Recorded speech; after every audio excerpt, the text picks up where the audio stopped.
કોલકાતા કસ્બા લો college gangrape કેસને લઈને ભાજપ યુવા મોરચાનો મમતા બેનર્જીના રાજીનામાની માંગ સાથે વિરોધ.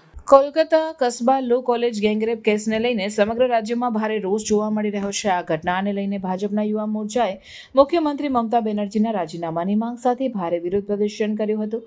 યુવા મોરચાના કાર્યકર્તાઓએ કોલેજ સુધી માર્ચ કાઢી રાજ્ય સરકાર સામે કડક કાર્યવાહી અને ન્યાયની માંગ ઉઠાવી હતી. પોલીસ દ્વારા વિરોધકારીઓની અટકાયત પણ કરવામાં આવી હતી. કેસમાં અત્યાર સુધી 4 આરોપીની ધરપકડ થઈ છે, જેમાં 2 વિદ્યાર્થીઓ, એક પૂર્વ વિદ્યાર્થી અને એક સુરક્ષા રક્ષકનો સમાવેશ થાય છે. આરોપીઓ સામે પોલીસ તપાસ ચાલી રહી છે અને કોર્ટે તેમની પોલીસ કસ્ટડી વધારી છે.